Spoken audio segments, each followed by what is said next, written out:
Fala pessoal, estamos aqui mais um vídeo para o canal. Estou fazendo esses vídeos aí, umas sinopses de 5, 10 minutos, bem rápido, né? Para você também não perder tempo e entender o que é a revisão da vida toda. Eu já fiz um vídeo explicando basicamente o que é o conceito da revisão da vida toda, já está aí no canal, tá? Hoje eu quero falar um pouquinho sobre os requisitos. Tá? Você que não sabe, né, essa revisão foi aprovada pelo STF, né, foi a inclusão dos períodos antes de julho de 94, né, para contar na base de cálculo, né. A alegação do INSS era que era difícil fazer a conversão da moeda, né, fazer o cálculo, né, mas na verdade é sempre para prejudicar, né, infelizmente. Pessoal, eu vou falar aqui um pouquinho só dos requisitos, tá? O principal requisito é o benefício ter sido concedido com base na Lei 9876 de 99, tá? Mais precisamente na data de 29/11 de 99, tá? O benefício tem que ter sido concedido com a base de cálculo que foi instituído por esta lei, que eu já citei, e até a data da entrada em vigor da emenda constitucional 103 de 2019, tá? Do dia 13/11 de 2019. Esse é o lapso temporal que o teu benefício ele tem que ser concedido, né? E depois tem outros requisitos, tem mais 2 requisitos aqui que eu vou comentar. Tá? Mas o principal deles é com base nessa lei, tá? Então, assim, de 99 a 2019, basicamente isso, tá? Um outro ponto que tem que ter destaque é que, às vezes, o benefício é concedido em 2021, 2022, 2023, com base no direito adquirido. O que quer dizer isso?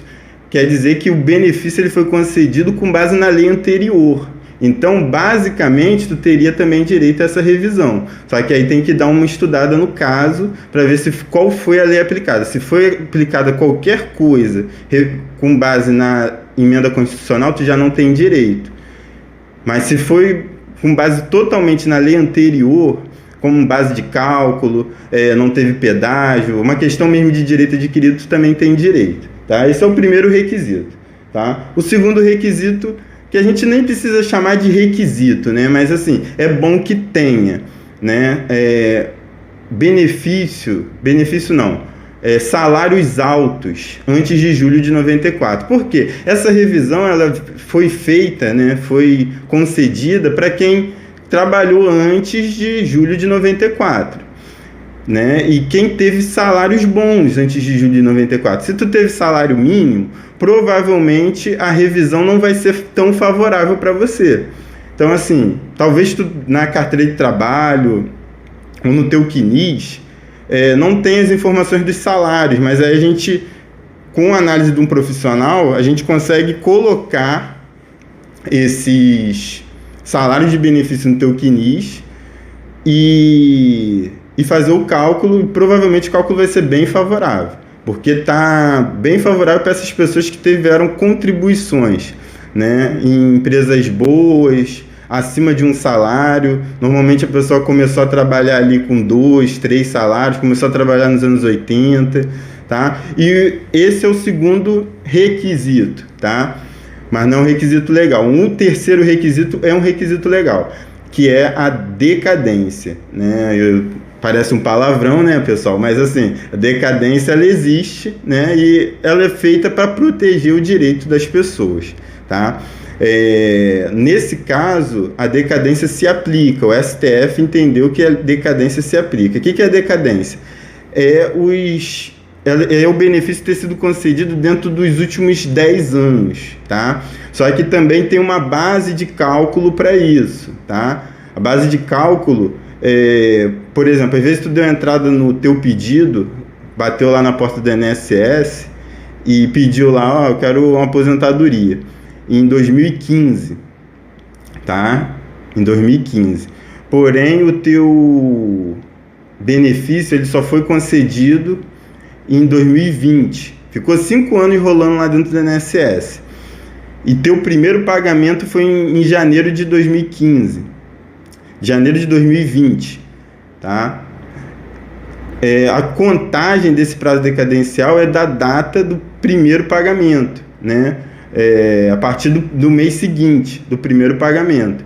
Então, assim, vou dar um outro exemplo para ficar mais fácil a compreensão, tá? Que talvez a gente entenderia que se aplicasse a decadência, mas não se aplica. Vou dar um outro exemplo. A pessoa fez o pedido do benefício em 2008. Em 2008, tá?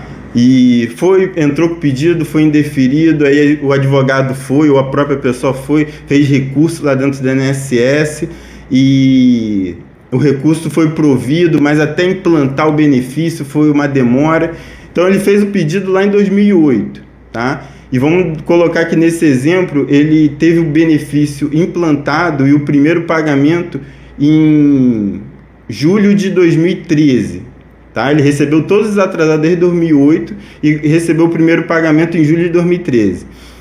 Em agosto de 2013, ele vai ter ali começar a contagem do prazo decadencial.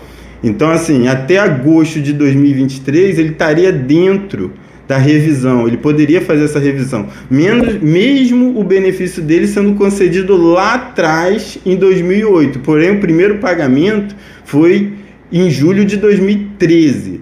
Então, assim, só completaria 10 anos em agosto de 2023. Então, assim, é uma temática que realmente precisa ter um advogado especialista para saber te informar direitinho. Mas, basicamente, são esses 3 requisitos, tá? Ter um salário alto, né, ou acima de um salário mínimo, antes de julho de 1994, que foi a base de cálculo da conversão da moeda, né? E o INSS só estava aplicando a partir de julho de 94 com o pretexto, né? Com a justificativa de que era mais fácil o cálculo. Tem cabimento um negócio desse? Não tem. Então, pessoal, esse vídeo aqui só foi para falar um pouquinho sobre os requisitos, tá? A gente vai complementando aí com vários vídeos, umas sinopses bem curtas, para tu ter uma noção do que a gente está te informando nas nossas lives. Toda quinta-feira, às 20 horas, a gente está tendo live sobre determinados assuntos. Nesse mês aí está sendo sobre a revisão da vida toda. As lives estão sendo gravadas e ficando aí disponíveis no YouTube. E eu vou pedir aí para tu compartilhar, deixar teu joinha aí, tá? Um abraço.